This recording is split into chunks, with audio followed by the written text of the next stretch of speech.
नमस्कार दोस्तों, मैं हूं आपका हॉरर हंटर जो आपको सुनाता है कुछ बेहद खौफनाक डरावने किस्से।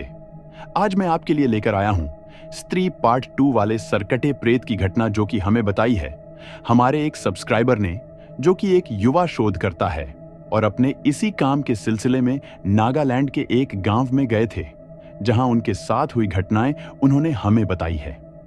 उनकी घटना की तरफ बढ़ने से पहले आपसे केवल 2 बातें बोलना चाहूंगा। पहली यह, जैसा आप स्क्रीन पर देख सकते हैं, आप में से केवल लगभग 10% लोग ऐसे हैं जिन्होंने हमें सब्सक्राइब करा हुआ है और लगभग 90% लोग कहानी तो पूरी सुनते हैं पर चैनल को सब्सक्राइब नहीं करते। बस इतना कहूंगा कि आप सब्सक्राइब करके मेरा हौसला बढ़ा सकते हैं ताकि मैं आपके लिए और बेहतरीन खौफनाक घटनाएं लेकर आऊं। और हां, अगर आप रेगुलर व्यूअर हैं तो आपको पता ही होगा, और यदि नहीं तब भी कहानी के अंत में आपके लिए कुछ खास है, इसलिए पूरा वीडियो अंत तक जरूर सुनिएगा। और समय न लेते हुए बढ़ते हैं आज की कहानी की तरफ और सुनते हैं नागालैंड के सरकटे प्रेत की कहानी। नागालैंड का एक छोटा सा गांव जो घने जंगलों और रहस्यमयी पहाड़ियों से घिरा हुआ है, अपनी भयानक कहानियों के लिए प्रसिद्ध है। यहां की सबसे चर्चित कहानी है सिर कटे भूतों की, जो पुराने समय के योद्धाओं की आत्माएं हैं जिन्होंने युद्ध में अपने सिर खो दिए थे। गांव के बुजुर्ग बताते हैं कि इन आत्माओं को शांति नहीं मिली और वे रात के अंधेरे में गांव के आसपास मंडराते रहते हैं। इन भूतों की भयानक चीखें और उनकी सिरविहीन आकृतियां देखने वालों के रोंगटे खड़े कर देती हैं। गांव के लोग दिन के उजाले में भी इन कहानियों से डरते हैं और रात में घरों से बाहर निकलने से कतराते हैं। यहाँ की अजीबोगरीब घटनाओं ने कई बाहरी लोगों को भी डराकर भागने पर मजबूर कर दिया है। मेरी यात्रा नागालैंड के इस छोटे से गांव की ओर शुरू होती है, जो अपनी भूतिया कहानियों के लिए जाना जाता है। मैं, विकास, लोक कथाओं और भूत प्रेतों पर रिसर्च करने वाला एक युवा शोधकर्ता, इस गांव की पुरानी कहानी सुनकर आकर्षित हुआ। इन कहानियों में ऐसा कुछ था जिसने मुझे यहां आने के लिए मजबूर किया। जब मैं पहली बार गांव में पहुंचा तो मुझे यहाँ की हवा में एक अजीब सी ठंडक और भय का एहसास हुआ। गांव के लोग मुझे अजीब नजरों से देख रहे थे, जैसे मैं किसी अनजान और खतरनाक जगह पर आ गया हूं। उनकी आंखों में एक अजीब सा डर था, जैसे वे मुझसे कुछ कहना चाह रहे हों लेकिन कह नहीं पा रहे थे। मुझे तुरंत समझ में आ गया कि इस गांव में कुछ तो ऐसा है जो आम नहीं है। मैंने गांव के बुजुर्गों से मिलना शुरू किया और उनसे इन भूतों के बारे में जानकारी हासिल करने की कोशिश की। एक बूढ़े व्यक्ति ने मुझे बताया कि ये भूत असल में पुराने समय के योद्धाओं की आत्माएं हैं, जिन्होंने एक भयंकर युद्ध में अपने सिर खो दिए थे। वह व्यक्ति बहुत ही डरावनी आवाज में कह रहा था कि ये आत्माएं रात में जाग उठती हैं और अपने सिर की तलाश में भटकती रहती हैं। उसकी बातों में एक सच्चाई थी जिसे मैं नकार नहीं सकता था। उसने मुझे चेतावनी दी कि मैं रात के समय बाहर न निकलूं, खासकर उस रास्ते पर जहां ये भूत दिखाई देते हैं। उसकी बातें सुनकर मेरे मन में डर और उत्सुकता दोनों जाग उठे। क्या ये सब सच था या फिर सिर्फ एक कहानी? मैंने तय किया कि मैं खुद इस रहस्य की तह तक जाऊंगा। गांव की अजीबोगरीब घटनाओं को महसूस करते हुए मैं उस रास्ते पर चल पड़ा जहां भूतों के दिखाई देने की बात कही जाती थी। जैसे जैसे रात का अंधेरा गहराने लगा, मुझे एहसास हुआ कि यह जगह सच में रहस्यमयी है। चारों ओर सन्नाटा था, बस कभी कभी हवा की सरसराहट सुनाई देती थी। अचानक मुझे लगा कि कोई मेरी ओर देख रहा है, लेकिन जब मैंने मुड़कर देखा तो वहां कोई नहीं था। मुझे एहसास हुआ कि यह गांव सच में किसी गहरे रहस्य से भरा हुआ है। क्या मैं उस रहस्य को सुलझा पाऊंगा या फिर इन कहानियों का शिकार बन जाऊंगा? यह सवाल मेरे मन में गूंजने लगा और मैं अपने कदमों की आवाज के साथ इस अनजान सफर पर बढ़ता चला गया। गांव के बुजुर्ग ने मुझे एक शाम को बुलाया और कहा कि अगर मैं सच में सिर कटे भूतों के बारे में जानना चाहता हूं तो मुझे मौत का जंगल जाना होगा। यह जंगल गांव के बाहर स्थित था और वहां जाने का साहस किसी में नहीं था। बुजुर्ग ने मुझे बताया कि उस जंगल में कई लोग गए लेकिन कोई वापस नहीं आया। उस जंगल में कई योद्धाओं की लाशें पाई गईं जिनके सिर गायब थे। यह जगह अब शापित मानी जाती है। उसकी बातों से मुझे डर लगा, लेकिन साथ ही एक अजीब आकर्षण भी महसूस हुआ। मुझे लगा कि इस जंगल में जाने से ही मुझे सच्चाई का पता चल सकता है। मैं उसी रात वहां जाने का फैसला कर लिया। जब मैं मौत का जंगल में पहुंचा तो वहां की घनी वनस्पति और अजीब सा सन्नाटा मुझे घेरने लगा। रात का समय था और चारों ओर घुप अंधेरा था। बस पेड़ों की पत्तियों की सरसराहट सुनाई दे रही थी, जो किसी डरावने संगीत की तरह महसूस हो रही थी। जंगल में घुसते ही मुझे एक अजीब सी बेचैनी महसूस हुई। ऐसा लगा जैसे कोई मुझे देख रहा है, लेकिन मैं किसी को नहीं देख पा रहा था। जैसे जैसे मैं आगे बढ़ता गया, मुझे उस जगह का भयावह सच समझ में आने लगा। अचानक मुझे एक पुरानी तलवार जमीन में धंसी हुई दिखी, जिस पर खून के धब्बे लगे हुए थे। मैंने उसे उठाने की कोशिश की, लेकिन तभी मुझे एहसास हुआ कि मैं अकेला नहीं हूं। कोई मेरी ओर देख रहा था, लेकिन कौन? जैसे ही मैं उस तलवार के पास पहुंचा, हवा में एक अजीब सी हलचल महसूस हुई। अचानक मुझे किसी की छाया दिखाई दी, जो बिना सिर की थी। मेरा दिल तेजी से धड़कने लगा और मैं पीछे हटने लगा, लेकिन वह छाया मेरे करीब आ रही थी। मैंने देखा कि उस छाया के हाथ में भी एक तलवार थी और उसकी गति में कोई रुकावट नहीं थी। मेरे पास कोई रास्ता नहीं था, सिवाय इसके कि मैं वहां से भागूं। लेकिन जैसे ही मैंने पीछे मुड़कर भागने की कोशिश की, मेरे पैर किसी जड़ में फंस गए और मैं गिर पड़ा। उस समय मुझे अपने जीवन का सबसे बड़ा डर महसूस हुआ। वह छाया मेरे करीब आ रही थी और मैं कुछ नहीं कर पा रहा था। तभी मैंने एक अजीब सी आवाज सुनी, जैसे कोई कुछ कह रहा हो, लेकिन वह समझ में नहीं आ रहा था। जब मैं उस आवाज की दिशा में देखा तो मुझे एक पेड़ पर कुछ अंकित नजर आया। वह एक पुरानी भाषा में लिखा हुआ था, जिसे मैं समझ नहीं पा रहा था। मुझे एहसास हुआ कि यह जगह सच में शापित है। वह संकेत किसी रहस्य की ओर इशारा कर रहा था, जो इस जंगल के भीतर छुपा हुआ था। मुझे उस संकेत को समझने की जरूरत थी, लेकिन उससे पहले मुझे यहां से बाहर निकलने का कोई रास्ता खोजना था। डर और जिज्ञासा के बीच मैं उलझ गया था, लेकिन मुझे जल्द से जल्द इस जगह से बाहर निकलना था। मौत के जंगल से गुजरते हुए मेरी नजर एक पुराने खंडहर होते मंदिर पर पड़ी। यह मंदिर घने पेड़ों और लताओं के बीच छिपा हुआ था, जैसे कोई छिपी हुई धरोहर हो। मंदिर की हालत देखकर ऐसा लग रहा था कि इसे कई सदियों से किसी ने नहीं छुआ है। चारों ओर की शांति और मंदिर की हालत ने मुझे एहसास दिलाया कि यह जगह बहुत प्राचीन और रहस्यमय है। जैसे ही मैंने मंदिर के अंदर कदम रखा, वहां की ठंडक और सन्नाटा मुझे घेरने लगे। मंदिर की दीवारों पर धूल और जालों की मोटी परतें जमी थीं, लेकिन उन पर बने चित्र और शिलालेख स्पष्ट दिख रहे थे। उन चित्रों में योद्धाओं के संघर्ष और उनके सिर काटने की भयानक घटनाएं चित्रित थीं। इन चित्रों को देखते ही मेरे मन में डर और जिज्ञासा दोनों जाग उठे। मुझे समझ में आने लगा था कि इस मंदिर का कुछ न कुछ संबंध जरूर इन सिरकटे भूतों से है। मंदिर के दीवारों पर उकेरे गए शिलालेख मुझे आकर्षित कर रहे थे। ये शिलालेख एक प्राचीन भाषा में लिखे गए थे, जिसे समझना मेरे लिए आसान नहीं था। फिर भी कुछ शब्दों और चित्रों के आधार पर मैंने समझने की कोशिश की। शिलालेखों में एक पुरानी कहानी का वर्णन था, जिसमें योद्धाओं के साहस और बलिदान की बात की गई थी। लेकिन कहानी का अंत भयानक था। युद्ध के अंत में योद्धाओं के सिर काट दिए गए थे और उनकी आत्माएं इस मंदिर में कैद हो गई थीं। यह बात मेरे लिए चौंकाने वाली थी।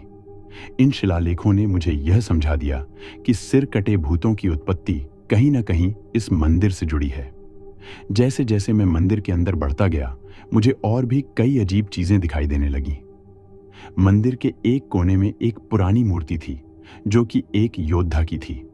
इस मूर्ति के सामने कुछ टूटे फूटे अस्त्र शस्त्र पड़े थे, जिन पर खून के धब्बे साफ दिख रहे थे। ये सब देखकर मुझे एहसास हुआ कि यह मंदिर केवल पूजा का स्थान नहीं था, बल्कि यहाँ कुछ और भी हुआ था।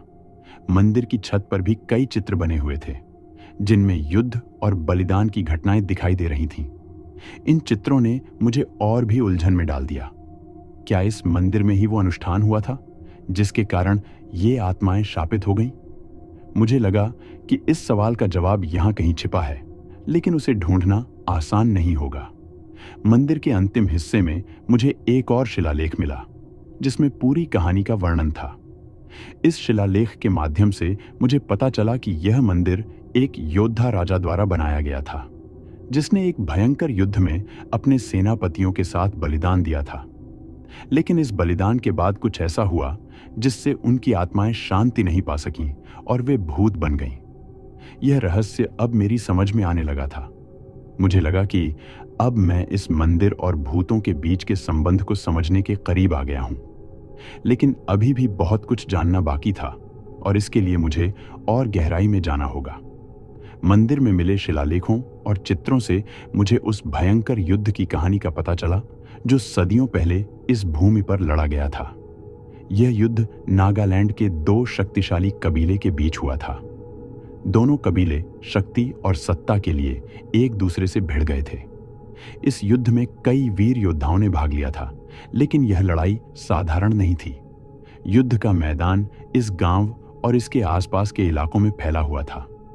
यह युद्ध कई दिनों तक चला और इसमें कई योद्धाओं ने अपने प्राणों की आहुति दी। लेकिन इस युद्ध की सबसे भयानक घटना वह थी जब एक कबीले ने दूसरे कबीले के प्रमुख योद्धाओं के सिर काट दिए। यह घटना इतनी भयंकर थी कि इसे देखकर सभी सैनिक कांप उठे। युद्ध की क्रूरता और निर्दयता ने इन योद्धाओं की आत्माओं को शांति नहीं दी और यहीं से शुरू हुई भूतों की यह भयावह कहानी। जिस घटना ने इन आत्माओं को भटकने पर मजबूर किया वह थी उन योद्धाओं का सिर काटा जाना। यह केवल युद्ध जीतने का तरीका नहीं था, बल्कि यह एक रणनीतिक कदम था ताकि दुश्मन के मनोबल को तोड़ा जा सके। जिस कबीले ने यह काम किया था उसने अपने दुश्मनों के प्रमुख योद्धाओं के सिर काटकर उन्हें खुले मैदान में लटका दिया था। इस घटना का प्रभाव इतना गहरा था कि इसने पूरे युद्ध का रुख बदल दिया। योद्धाओं की आत्माओं ने इस क्रूरता को सहन नहीं किया और वे शापित हो गए। सिर कटने के बाद भी उनकी आत्माओं ने शांति नहीं पाई। उनकी आत्माएं उस युद्ध के मैदान में ही फंस गईं और अपने सिर की तलाश में भटकने लगीं। इस क्रूरता ने उन आत्माओं को भूतों में बदल दिया जो आज भी इस इलाके में मंडराते हैं। योद्धाओं की आत्माएं युद्ध के मैदान में फंसी हुई थीं और उनका गुस्सा बढ़ता जा रहा था। वे अपने अपमान और कष्ट के कारण बदला लेने की भावना से भर गई थीं। उनके लिए यह एक ऐसा अपमान था जिसे वे सहन नहीं कर सकते थे। उनकी आत्माएं रात के अंधेरे में जाग उठतीं और अपने सिर की तलाश में उस स्थान पर भटकतीं जहां उनका सिर काटा गया था। यह गुस्सा और बदले की भावना ही उन्हें इस दुनिया में बांधे हुए थी। उनकी आत्माएं शांति नहीं पा सकीं क्योंकि उनका अपमान अधूरा रह गया था। वे तब तक चैन नहीं पाए जब तक उनका सिर उन्हें वापस नहीं मिला। इस भावना ने उन्हें शापित कर दिया और वे भूतों के रूप में इस जगह पर बंधे रहे। इन सभी तथ्यों को जानने के बाद मुझे समझ में आ गया कि इन सिरकटे भूतों की आत्माओं को शांति क्यों नहीं मिली। वे अपने गुस्से और अपमान के कारण इस दुनिया में बंधे हुए हैं। वे तब तक शांति नहीं पा सकते जब तक उनका सिर उन्हें नहीं मिलता। मुझे एहसास हुआ कि इस समस्या का समाधान केवल उनके सिर को ढूंढकर उन्हें वापस करने में है। लेकिन यह काम आसान नहीं था। यह जानते हुए कि मैं एक बहुत बड़े रहस्य की गहराई में फंस चुका हूं, मुझे यह भी समझ में आ गया था कि अगर इन आत्माओं को शांति नहीं मिली तो यह गांव और इस इलाके के लोग हमेशा डर में जीते रहेंगे। मुझे एक रास्ता निकालना होगा ताकि इन आत्माओं को शांति मिले और इस इलाके को उनके आतंक से मुक्त किया जा सके। जब मैंने योद्धाओं की आत्माओं के बारे में सारी जानकारी हासिल की तो मुझे समझ में आया कि मुझे क्या करना है। इन भटकती आत्माओं को शांति देने के लिए मुझे उनके कटे हुए सिरों को ढूंढना होगा। लेकिन यह आसान नहीं था। मैंने मंदिर के भीतर छिपे संकेतों और शिलालेखों को ध्यान से पढ़ा और यह समझा कि उन सिरों को कहां रखा गया होगा। यह पता चला कि सिरों को एक अंधेरे स्थान में छिपाया गया था जिसे केवल वही व्यक्ति पा सकता था जो अपने डर का सामना कर सके। इस जानकारी के बाद मैंने उस अंधेरे स्थान को खोजने का निश्चय किया। लेकिन जैसे ही मैं वहां जाने की तैयारी कर रहा था, मुझे एहसास हुआ कि यह जगह साधारण नहीं है। इस जगह की हर चीज में एक अजीब सा डरावना एहसास छिपा हुआ था। जैसे ही मैं उस अंधेरे स्थान की ओर बढ़ा, चारों ओर का माहौल अचानक बदलने लगा। हवा भारी हो गई और ऐसा लगा जैसे अंधेरा मुझे निगलने की कोशिश कर रहा है। मेरा दिल तेजी से धड़कने लगा, लेकिन मैंने अपने डर को काबू में रखा और आगे बढ़ता गया। जैसे जैसे मैं उस स्थान के करीब पहुंचा, वहां की ऊर्जा और भी घनी और डरावनी हो गई। अचानक मुझे सामने कुछ आकृतियां दिखाई दी जो धीरे धीरे स्पष्ट हो रही थीं। ये वही सिरकटे भूत थे जिनके बारे में मैंने सुना था। वे मेरे सामने आ गए और ऐसा लगा जैसे वे मुझसे कुछ कहना चाह रहे हों। उनकी उपस्थिति इतनी भयानक थी कि मेरे पैर वहीं जड़ हो गए, लेकिन मैंने अपनी हिम्मत नहीं खोई और उनके सामने खड़ा रहा। मुझे एहसास हुआ कि यह वह क्षण था जब मुझे अपने डर का सामना करना था। सिरकटे भूतों की उपस्थिति ने मेरे मन में एक अजीब सी हलचल मचा दी। वे चारों ओर मंडरा रहे थे और उनकी आंखों में अजीब सा दर्द और गुस्सा था। अचानक उन्होंने मुझ पर हमला करने की कोशिश की। मेरी सारी कोशिशें उन्हें शांत करने की असफल हो रही थीं। वे मेरी तरफ बढ़ते जा रहे थे और मुझे अपनी जान का खतरा महसूस होने लगा। ऐसा लगा जैसे मेरी जिंदगी और मौत के बीच एक जंग शुरू हो गई हो। लेकिन मैंने हार नहीं मानी। मैंने सोचा कि अगर मैं उनकी बात समझ पाऊं और उनके सिरों को वापस ला पाऊं, तो शायद वे शांत हो जाएंगे। यह संघर्ष कठिन था, लेकिन मैंने अपने आप को एकत्रित किया और उनसे बात करने की कोशिश की। मैंने उनसे वादा किया कि मैं उनके सिर ढूंढकर उन्हें वापस करूंगा ताकि वे शांति पा सकें। मैंने अपनी पूरी ताकत जुटाई और भूतों के सामने अपने वादे को दोहराया। मैंने महसूस किया कि अंधेरा मुझे घेरने की कोशिश कर रहा था, लेकिन मैंने अपने मन को मजबूत रखा। आखिरकार उनकी आकृतियां धीरे धीरे धुंधली होने लगीं और मैं अंधेरे के उस स्थान से बाहर निकलने में कामयाब हुआ। यह मेरी जिंदगी की सबसे कठिन परीक्षा थी, लेकिन मुझे खुशी थी कि मैंने अपने डर का सामना किया और उस अंधेरे से बाहर निकल सका। अब मुझे उनके सिरों को ढूंढने का रास्ता साफ दिखने लगा था और मुझे यकीन था कि मैं इस रहस्य को सुलझाकर इन आत्माओं को शांति दिला पाऊंगा। अंधेरे से बाहर निकलने के बाद मुझे एहसास हुआ कि ये सिरकटे भूत किसी साधारण वजह से नहीं बने थे। इन आत्माओं के भटकने का कारण कोई साधारण घटना नहीं, बल्कि एक काले जादू की ताकत थी। मैंने गांव के बुजुर्गों और मंदिर में मिले संकेतों के आधार पर अपने शोध को और गहराई से जांचा। एक दिन मैं गांव के एक पुराने पुस्तकालय में एक ऐसी किताब के बारे में सुनता हूं जिसमें काले जादू और शापित आत्माओं के बारे में विस्तार से लिखा गया था। इस किताब को काल विज्ञान कहा जाता था और कहा जाता है कि यह किताब उन सभी रहस्यों को समेटे हुए थी जो आज तक अज्ञात थे। मैंने इस किताब की खोज शुरू की और गांव के सबसे पुराने घर में धूल से सनी उस किताब को पाया। किताब में वह सब कुछ लिखा था जो मुझे इन भूतों के बारे में जानना था। किताब के पन्ने खोलते ही मुझे लगा कि मैं एक ऐसी दुनिया में प्रवेश कर रहा हूं जो अब तक मुझसे छिपी हुई थी। इसमें काले जादू की विभिन्न विधियों के बारे में लिखा गया था और साथ ही यह भी बताया गया था कि कैसे आत्माओं को बांधा जा सकता है। किताब के एक अध्याय में उन युद्धों का जिक्र था जिनमें योद्धाओं के सिर काट दिए गए थे और उनके साथ काला जादू किया गया था।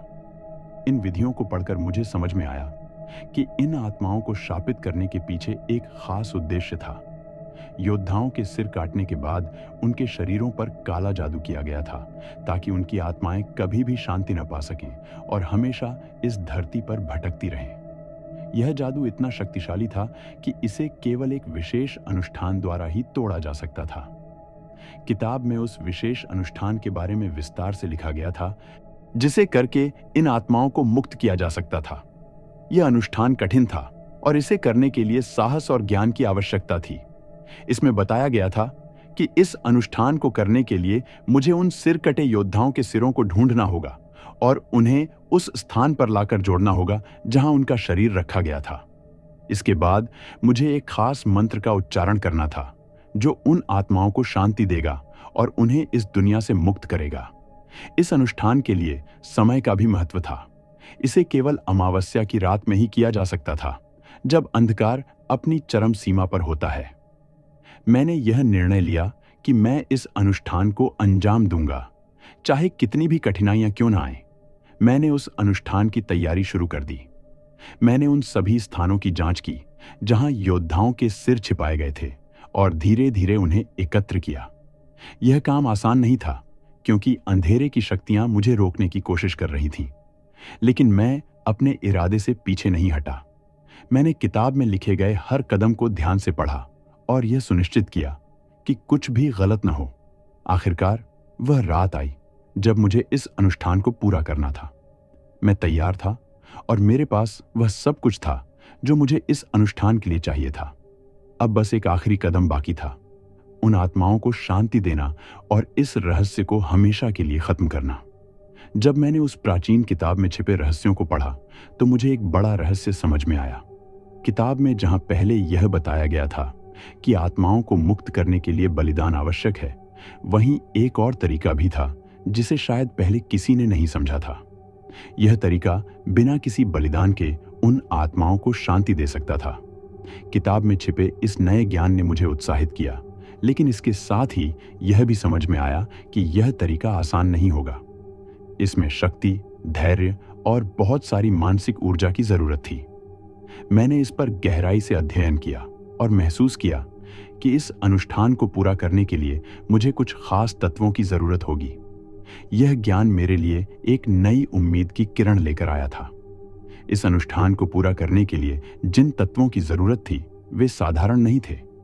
उनमें से एक था अग्नि का कमल, जो एक दुर्लभ फूल था और इसे केवल एक विशेष स्थान पर ही पाया जा सकता था। दूसरा था चंद्रमा की किरण, जो केवल पूर्णिमा की रात में ही मिल सकता था। इसके अलावा मुझे शुद्ध जल की भी जरूरत थी, जो एक प्राचीन झरने से ही प्राप्त हो सकता था। इन तीनों तत्वों को ढूंढना मेरे लिए एक चुनौती थी, लेकिन मैं जानता था कि यह मेरे लिए और उन आत्माओं के लिए कितना महत्वपूर्ण था। मैंने गांव के कुछ लोगों से इन स्थानों के बारे में जानकारी हासिल की और अपने सफर पर निकल पड़ा। इन तत्वों को ढूंढने का सफर जितना मुश्किल था, उतना ही रोमांचक भी। हर कदम पर मुझे ऐसा लगा जैसे मैं किसी नई दुनिया में प्रवेश कर रहा हूं, जहां हर चीज का अपना एक अलग महत्व था। जब मैंने सभी तत्वों को इकट्ठा कर लिया तो मुझे एहसास हुआ कि अब समय आ गया है जब मुझे इस अनुष्ठान को अंजाम देना होगा। मैंने मंदिर में जाकर अपनी सारी तैयारियां शुरू की। किताब में दिए गए निर्देशों के अनुसार मुझे इन तत्वों को एक विशेष क्रम में रखना था और फिर मंत्रों का उच्चारण करना था। मैंने यह सुनिश्चित किया कि कोई भी गलती न हो, क्योंकि इस अनुष्ठान में एक भी गलती का मतलब हो सकता था कि आत्माओं को शांति नहीं मिलेगी। हर चीज को ध्यान से रखने के बाद मैंने मंत्रों का पाठ शुरू किया। जैसे जैसे मंत्रों का उच्चारण होता गया, वैसे वैसे एक अजीब सी ऊर्जा चारों ओर फैलने लगी। ऐसा लगा जैसे पूरा वातावरण इस अनुष्ठान का हिस्सा बन गया हो। अनुष्ठान करते समय मेरे मन में एक अजीब सा डर था, लेकिन साथ ही एक गहरी आशा भी थी कि यह तरीका काम करेगा।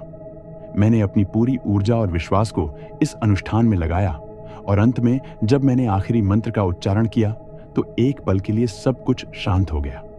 लेकिन फिर अचानक एक तेज रोशनी फैली और ऐसा लगा जैसे आत्माओं को मुक्त कर दिया गया हो। मुझे लगा जैसे मेरे अंदर एक नई शक्ति का संचार हो रहा है। अब मुझे यकीन था कि मैं सही दिशा में जा रहा हूं और जल्द ही इन आत्माओं को पूरी तरह से शांति मिलेगी। अनुष्ठान के लिए अंतिम कदम उठाने का समय आ चुका था।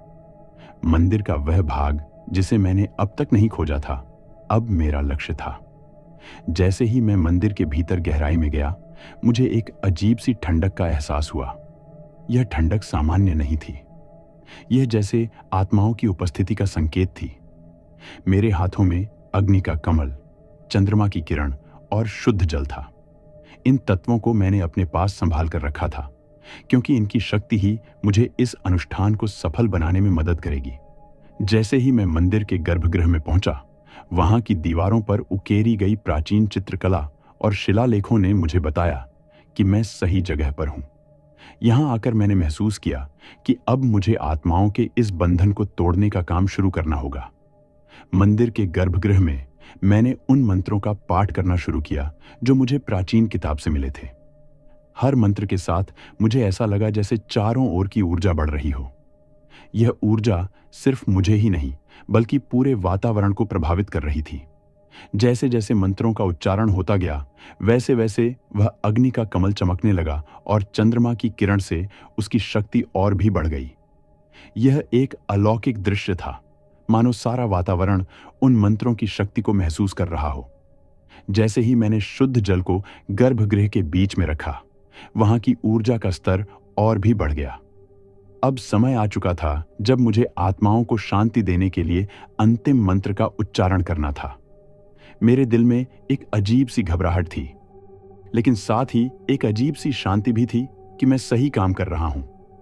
अंतिम मंत्र का उच्चारण करते ही मंदिर के अंदर की ऊर्जा अचानक तेज हो गई। ऐसा लगा जैसे सभी आत्माएं एक साथ चीख रही हों, और फिर अचानक सब कुछ शांत हो गया। एक पल के लिए ऐसा लगा जैसे समय रुक गया हो, लेकिन फिर एक तेज प्रकाश की लहर चारों ओर फैल गई, और वह ठंडक जो अब तक मंदिर में महसूस हो रही थी, धीरे धीरे कम होने लगी। यह संकेत था कि आत्माओं को अब शांति मिल गई थी। मैं वहां खड़ा होकर इस अद्भुत दृश्य को देख रहा था। मेरे सामने जो हुआ वह किसी चमत्कार से कम नहीं था। आत्माओं की वह पीड़ा जो सदियों से उन्हें जकड़े हुए थी, अब समाप्त हो गई थी। उनके चेहरे पर शांति और संतोष का भाव दिखाई दे रहा था, और वह धीरे धीरे गायब हो गई। इस पूरे अनुभव ने मेरे अंदर एक गहरी छाप छोड़ी, जिसे मैं कभी नहीं भूल पाऊंगा। जब सब कुछ समाप्त हो गया तो मैं वहां कुछ देर के लिए खड़ा रहा। यह अनुभव मेरे जीवन का सबसे महत्वपूर्ण मोड़ था। इस अनुष्ठान के माध्यम से न केवल मैंने उन आत्माओं को शांति दी थी, बल्कि मैंने खुद को भी एक नई दिशा दी थी। यह मेरे लिए एक आत्मिक जागरण था। मैंने महसूस किया कि जीवन में सच्ची शांति और संतोष तभी मिलता है जब हम दूसरों की पीड़ा को समझते हैं और उसे दूर करने का प्रयास करते हैं। इस अनुभव ने मुझे जीवन के प्रति एक नई दृष्टि दी, और अब मैं इस समझ के साथ आगे बढ़ने के लिए तैयार था। अनुष्ठान पूरा होने के बाद मैंने मंदिर से बाहर कदम रखा। मंदिर के बाहर की हवा अब पहले से कहीं ज्यादा ताजगी भरी थी। मैंने मंदिर की ओर एक आखिरी बार देखा और फिर गांव की ओर लौटने का फैसला किया। जैसे ही मैं गांव की ओर बढ़ा, मुझे महसूस हुआ कि मेरी आत्मा को भी शांति मिली है। गांव के लोग जिन्होंने मेरे बारे में सुना था, मेरे लौटने का इंतजार कर रहे थे। जब मैंने गांव में प्रवेश किया तो सभी ने मेरे साहस और ज्ञान की सराहना की। उनके चेहरे पर राहत और संतोष का भाव था। मुझे यह देखकर खुशी हुई कि अब वे बिना किसी डर के अपना जीवन जी सकते थे। मंदिर अब एक पवित्र स्थल बन गया था, जहां लोग आकर प्रार्थना करने लगे थे। इस अनुभव के बाद मैंने अपने जीवन को एक नई दिशा देने का फैसला किया। मैंने सोचा कि अब मुझे केवल भूत प्रेतों की कहानियों की तलाश में नहीं भटकना चाहिए, बल्कि उन कहानियों के पीछे के सच्चे रहस्यों को समझना चाहिए। मैंने अपने शोध को एक नई दिशा दी, जिसमें मैं उन अनकही कहानियों की सच्चाई को जानने की कोशिश करूंगा जो आज भी हमारे समाज में जिंदा हैं। इस अनुभव ने मुझे यह सिखाया कि हर कहानी के पीछे एक सच्चाई होती है, और हमें उसे समझने के लिए तैयार रहना चाहिए। अब मैं इस नई दिशा में अपने शोध को आगे बढ़ाने के लिए तैयार था, और इस बार मेरे पास वह आत्मिक शक्ति थी जो मैंने इस अनुष्ठान के दौरान हासिल की थी। गांव में कुछ दिनों तक रहने के बाद मैंने वहां से विदा लेने का फैसला किया। इस गांव ने मुझे बहुत कुछ सिखाया था, और अब समय आ गया था कि मैं अपनी यात्रा को आगे बढ़ाऊं। मैंने गांव के बुजुर्गों और दोस्तों से विदा ली और उन्हें विश्वास दिलाया कि मैं कभी भी उनके अनुभवों और सिखाई गई बातों को नहीं भूलूंगा। इस गांव ने मुझे एक नई शुरुआत का मौका दिया था, और अब मैं उस अवसर को भुनाने के लिए तैयार था। जैसे ही मैं गांव से बाहर निकला, मुझे यह एहसास हुआ कि यह सिर्फ एक यात्रा का अंत नहीं था, बल्कि एक नई यात्रा की शुरुआत थी। इस पूरी यात्रा ने मुझे जीवन के बारे में बहुत कुछ सिखाया। मैंने सीखा कि हर डर के पीछे एक सच्चाई छिपी होती है, और हमें उस सच्चाई को समझने के लिए तैयार रहना चाहिए। इस अनुभव ने मुझे न केवल भूतों की आत्माओं को मुक्त करने में मदद की, बल्कि मुझे खुद को भी एक नई दिशा दी। अब मैं इस नए ज्ञान और आत्मिक शांति के साथ आगे बढ़ने के लिए तैयार हूं, और मुझे यकीन है कि जीवन में आगे भी ऐसी ही चुनौतियां आएंगी, जिनसे मुझे और सीखने का मौका मिलेगा।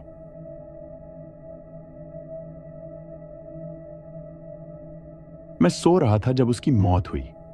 एक सपने से दूसरे सपने में खोया हुआ मैं उसके आखिरी संघर्षों से अनजान था। अगर मैंने उसके साथ ऐसा नहीं किया होता तो शायद मैं यह सब नहीं करता। क्या मैं मोक्ष की तलाश में था, या शायद मैं सिर्फ एक शांत रात चाहता था? मुझे नहीं पता। शायद मुझे कभी पता नहीं चलेगा। मेरे पिता हमेशा कहते थे कि आप कभी भी अपने इरादों का सही जज नहीं हो सकते, इसलिए कोशिश भी मत करो। मैंने इसे खोजा नहीं था, ये खुद ही मेरे पास आया। मैं फेसबुक पर बेवजह स्क्रॉल कर रहा था, एक खाली व्हिस्की की बोतल को अपने पैर के नीचे लुढ़काते हुए, और तभी मेरी नजर उस पर पड़ टेढ़ी। कसारा घाट की सिरकटी औरत, वह डरावना सपना जो आपके सपने सच कर देता है। उस वाक्यांश ने मेरा ध्यान खींच लिया। सपनों और बुरे सपनों की विपरीत छवि, इंद्रधनुषों का उबलते काले आकाश में पिघलना, अचानक मेरे भीतर कहीं गहराई से गूंज उठा। इससे पहले कि मैं समझ पाता, मैंने अनजाने में ही अपनी उंगली फोन की स्क्रीन पर कई बार दबा दी थी। लिंक ने मुझे एक कचरा वेबसाइट पर पहुंचा दिया। सफेद टेक्स्ट काले बैकग्राउंड पर फैला हुआ और 2 पॉपअप विज्ञापन तुरंत स्क्रीन पर उभर आए। लेकिन मेरी जिज्ञासा ने मुझे आगे बढ़ाया। मेरी आंखें टेक्स्ट पर दौड़ती चली गईं। मेरा दिल तेजी से धड़कने लगा जैसे जैसे मैं उस लेख के अंदर गहराई में जाता गया। क्या आपने कभी किसी प्रियजन को खो दिया है? क्या आप उनसे आखिरी बार बात करना चाहते हैं? अब और नहीं ढूंढिए। कसारा घाट की सिरकटी औरत आपके गहरे अरमानों को पूरा करेगी। कसारा घाट, जो मुंबई नासिक हाईवे पर स्थित है, आज भारत के सबसे प्रेतवाधित सड़कों में से एक मानी जाती है। यह स्थान अपने अनेक घातक दुर्घटनाओं और हत्या के शिकारों के लिए कुख्यात है। यही कारण है कि कसारा घाट पर कई बेचैन आत्माएं भटकती हैं, और उनमें सबसे प्रमुख, जो इस घाट को सबसे खतरनाक बनाती है, वह है सिरकटी औरत। अनगिनत यात्री इस डरावनी औरत के शिकार हो चुके हैं, जो इस घुमावदार पहाड़ी रास्ते पर अंधेरे का फायदा उठाकर अपने शिकार को लुभाती है। जब वह वाहन में प्रवेश करती है, तब जाकर अच्छे समरिटन समझते हैं कि उन्होंने किस तरह के राक्षस को अपनी अचानक छोटी हो चुकी जिंदगी में आमंत्रित किया है। लेकिन रुकिए, यह सब निराशाजनक नहीं है, क्योंकि इस औरत द्वारा अपने शिकार को चिथड़े चिथड़े करने से पहले वह उन्हें अपने मृत प्रियजनों से आखिरी बार बात करने का मौका देती है। और वह यह कैसे करती है, आप पूछेंगे। उसके सिर का रूप बदलकर, बिल्कुल सही, सिर कटी औरत का सिर बढ़ जाता है और वह आपके प्रियजन का चेहरा, यादें और व्यक्तित्व अपना लेती है। मैंने उस समय पढ़ना बंद कर दिया। मेरी आंखों में बहते हुए पसीने और आंसुओं के कारण टेक्स्ट धुंधला हो गया था। मेरे दिल में किसी ने किसी चीज को मजबूत पकड़ में ले लिया था। वह क्या था? डर, एड्रेनलिन, आशा? मैंने अपना मुंह गीला करने के लिए गले से थोड़ी थूक निकाली और अपनी आंखें मसल लीं। फिर मैंने पढ़ना जारी रखा। आप सोच रहे होंगे, सिर कटी औरत के बारे में बात करने का क्या फायदा, अगर उसके साथ मुठभेड़ के बाद केवल निश्चित मौत ही आपका इंतजार करती है।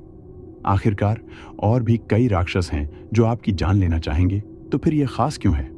तो यह खास इसलिए है क्योंकि सिर कटी औरत के साथ मुठभेड़ के बाद जीवित रहने का एक तरीका है। यह तरीका आपकी इच्छाओं को पूरा करते हुए आपके जीवित रहने की गारंटी देता है। इस तरीके को खोजने के लिए कई प्रयास किए गए, कई असफलताएं और बलिदान दिए गए। इसलिए आश्वस्त रहें, यह काम करता है। लेकिन सावधान रहें, इसमें कोई गलती की गुंजाइश नहीं है। एक भी कदम को गलत तरीके से उठाने से आपकी बचने की संभावना शून्य हो जाएगी।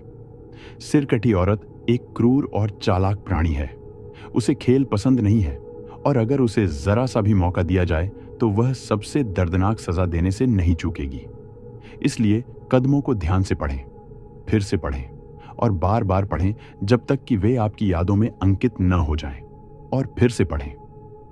अब जब आपने चेतावनी को पढ़ लिया है और उसे आत्मसात कर लिया है, तो आप वास्तव में उन कदमों को पढ़ सकते हैं जिनका पालन करके आप कसारा घाट की सिरकटी औरत से सुरक्षित रूप से मिल सकते हैं। 1. कार का उपयोग करें, बाइक का नहीं। मैं दोहराता हूं, बाइक का उपयोग मत करना, क्योंकि यह आपको बहुत जल्दी मार डालेगा। 2. आधी रात के बाद यात्रा करें। 12:10 AM से 1:45 AM के बीच का समय सही है। 3. अपने साथ ठंडा कोकम जूस और एक साफ गिलास रखें। 4. सुनिश्चित करें कि आपकी कार के दरवाजे अनलॉक हैं और खिड़कियां नीचे हैं, चाहे बारिश हो रही हो। 5. अपना रेडियो चालू करें। यदि आपकी कार में रेडियो नहीं है तो एक प्राप्त करें। AM बैंड पर स्विच करें, किसी स्टेशन में ट्यून न करें। सिर्फ स्टैटिक, शुद्ध सफेद शोर।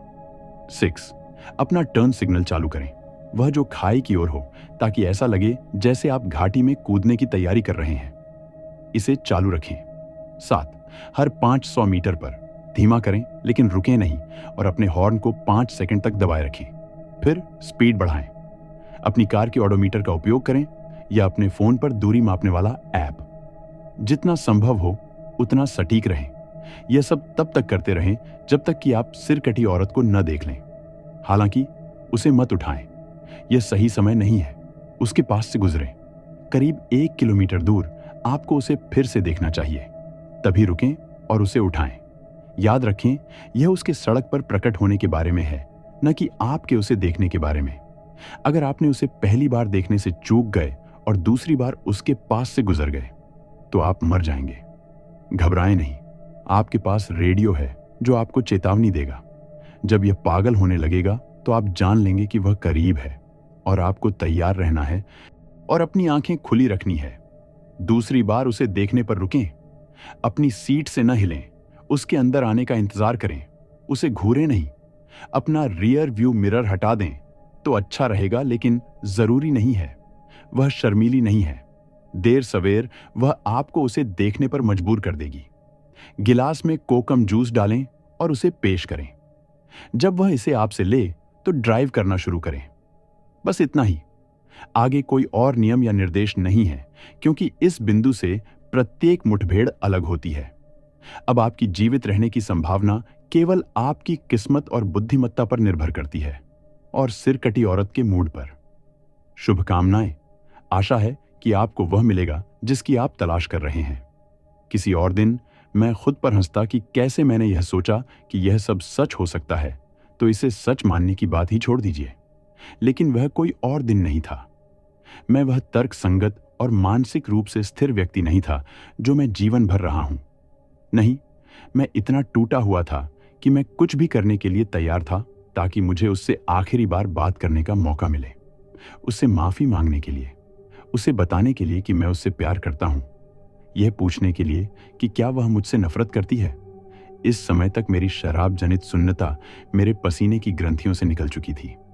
मैं अपनी कुर्सी से उठकर अपनी स्टडी में गया, जहां मैंने जल्दी से नियम लिखे और इस यात्रा को संभव बनाने के लिए मुझे जो कुछ भी करना था उसकी एक सूची बनाई। इस सब को तैयार करने में मुझे लगभग 3 हफ्ते लग गए।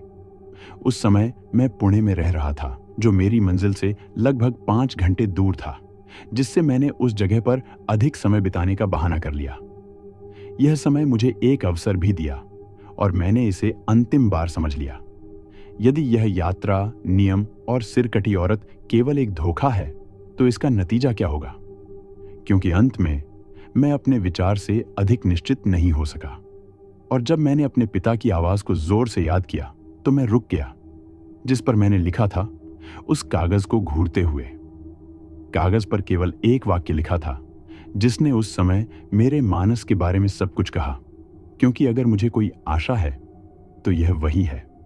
उस सपने को पूरा करने का यही मेरा एकमात्र तरीका था।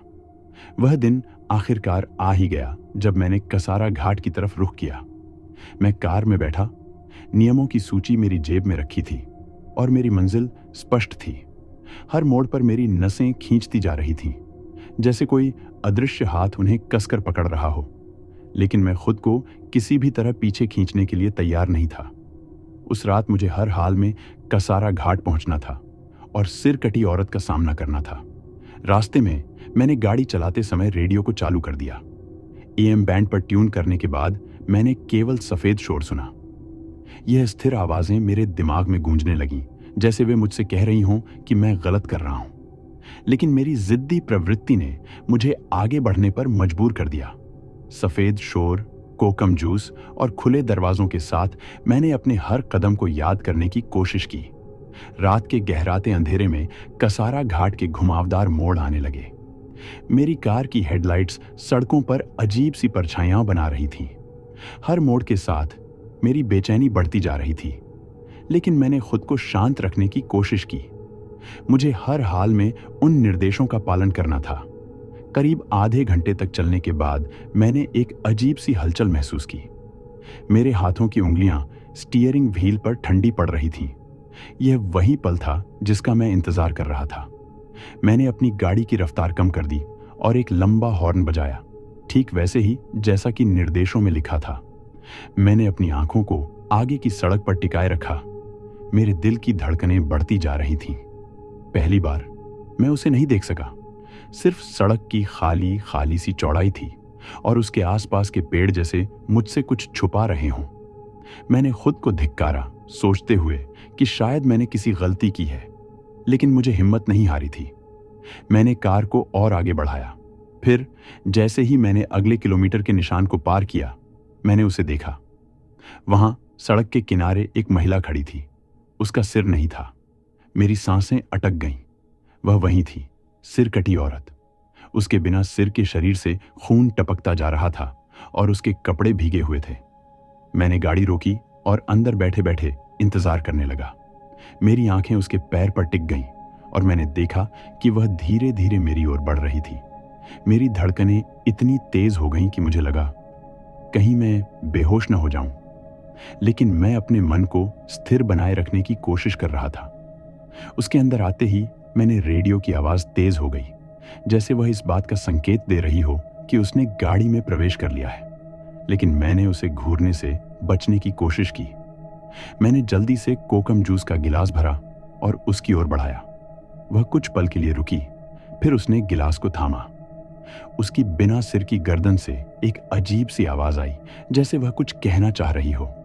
मैंने अपनी कार को धीमे से आगे बढ़ाना शुरू किया। मेरा ध्यान पूरी तरह से सड़क पर था, लेकिन मेरे दिमाग में वही ख्याल घूम रहे थे। क्या वह मुझसे कुछ कहना चाहती है? क्या मैं उसकी बात सुन पाऊंगा?